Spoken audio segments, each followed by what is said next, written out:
Rahul Mamkootathil MLA vote രേഖപ്പെടുത്തിയ ശേഷം MLA ഓഫീസിൽ എത്തിയിരിക്കുകയാണ്. തത്സമയ ദൃശ്യങ്ങളിലേക്ക് വീണ്ടും ലാൽ കൃഷ്ണൻ ചേരുന്നുണ്ട്. ലാൽ, രാഹുൽ MLA ഓഫീസിൽ വിവരങ്ങൾ. രാഹുൽ MLA ഓഫീസിൽ എത്തിയതിനു ശേഷം അവിടെ എത്തിയിരിക്കുന്ന പ്രവർത്തകരെ മറ്റുള്ളവരെ നേരിട്ട് കാണാൻ ആരംഭിച്ചിരിക്കുകയാണെന്നുള്ളതാണ് എൻ്റെ ഏറ്റവും പ്രധാനപ്പെട്ട കാര്യം എന്ന് പറയുന്നത്. നേരത്തെ മാധ്യമപ്രവർത്തകരടക്കം എത്തിയ സമയത്ത് പുറത്തേക്ക് നിൽക്കുന്ന അവസ്ഥയായിരുന്നു, അല്ലെങ്കിൽ മുറിക്ക് പുറത്തേക്ക് നിൽക്കുന്ന അവസ്ഥയായിരുന്നു ഉണ്ടായിരുന്നത്. പക്ഷേ ഇതിൽ നിന്ന് മാറിയിട്ട് ഇപ്പോൾ വിവിധ ആവശ്യങ്ങൾക്ക് വേണ്ടി രാഹുലിനെ കാണാനെത്തുന്നവരെ കാണാനും സംസാരിക്കാനും വേണ്ടി തുടങ്ങിയിട്ടുണ്ട്. ആദ്യഘട്ടത്തിൽ ഈ സുരക്ഷാ വലയം തീർത്ത യൂത്ത് കോൺഗ്രസിനെയും KSUവിൻ്റെയും പ്രവർത്തകരടക്കമുള്ള ആളുകൾ ഇപ്പോഴും ആ ഓഫീസിനുള്ളിൽ തന്നെ തുടരുന്നുണ്ട്. DCC ഇതെല്ലാം നിരാകരിക്കുമ്പോഴും അത്തരം കാര്യങ്ങളല്ല യഥാർത്ഥത്തിൽ സംഭവിക്കുന്നത് എന്ന് തെളിയിക്കുന്നതാണ് ഓഫീസിനകത്തു നിന്നുള്ള കാഴ്ചകൾ. അത് നമുക്ക് വ്യക്തമാവുകയും ചെയ്യും. ആദ്യഘട്ടത്തിൽ രാഹുലിനോട് ചോദിച്ചപ്പോൾ രാഹുൽ പറഞ്ഞ പ്രധാനപ്പെട്ട കാര്യം എന്ന് പറയുന്നത് ഇത് ഓഫീസിൽ തന്നെ ഉണ്ടാകും, താൻ പാലക്കാട് തന്നെ ഉണ്ടാകും, ഇതാണ് തൻ്റെ സ്ഥലം, ഇതാണ് തൻ്റെ മണ്ഡലം, താൻ ഇവിടെ തന്നെ ഉണ്ടാകും, മറ്റെവിടേക്കും പോകില്ല എന്ന് തന്നെയാണ്. അത്തരത്തിൽ ഇവിടെ നിലവിൽ ജില്ലയിൽ തന്നെ തുടരും എന്നുള്ളതിൻ്റെ സൂചനകളെന്ന് വേണമെങ്കിൽ നമുക്ക് പറയാം. കാരണം ഇത്രയും സമയത്തിന് ശേഷം ഇന്ന് ഒരു ദിവസം മുഴുവനുണ്ടായിരുന്നു. ഉച്ചയോട് കൂടിയാണ് രാഹുൽ വോട്ട് ചെയ്യാൻ വരും എന്ന സൂചന പോലും നമുക്ക് ലഭിച്ചത്.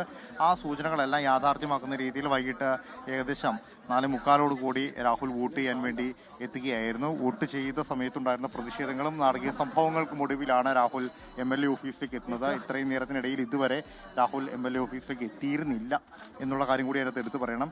മാത്രമല്ല ഈ വിഷയത്തിൽ നേരത്തെ പാലക്കാട് MLA ആയിരുന്ന ഷാഫി പറമ്പിൽ അടക്കമുള്ള ആളുകളോട് നമ്മൾ അഭിപ്രായം ചോദിച്ച സമയത്ത് ഷാഫി പറഞ്ഞത് ഇത് ഇടയ്ക്കിടയ്ക്ക് എന്നോട് ചോദിക്കേണ്ട കാര്യമില്ല, പാർട്ടി ഈ വിഷയത്തിൽ അഭിപ്രായം പറഞ്ഞിട്ടുണ്ട്, ആ അഭിപ്രായം തന്നെയാണ് തനിക്കും പറയാനുള്ളത്, അല്ലാതെ കൂടുതലായിട്ടോ പുതിയതായിട്ടോ ഒന്നും തന്നെ പറയാനില്ല എന്ന നിലപാടാണ് ഷാഫിയും സ്വീകരിച്ചത്. പക്ഷെ ആ നിലപാടല്ല ഈ മണ്ഡലത്തിലെ യൂത്ത് കോൺഗ്രസിന്റെ പ്രവർത്തകർക്ക് അല്ലെങ്കിൽ KSUവിന്റെ ജില്ലാ ഭാരവാഹികൾക്ക് എന്ന് തെളിയിക്കുന്നതാണ് നമ്മൾ കാണുന്നത്. കാരണം അവരുടെ നിലപാട് പാലക്കാടിന്റെ MLA ആണ് നിലവിൽ രാഹുൽ.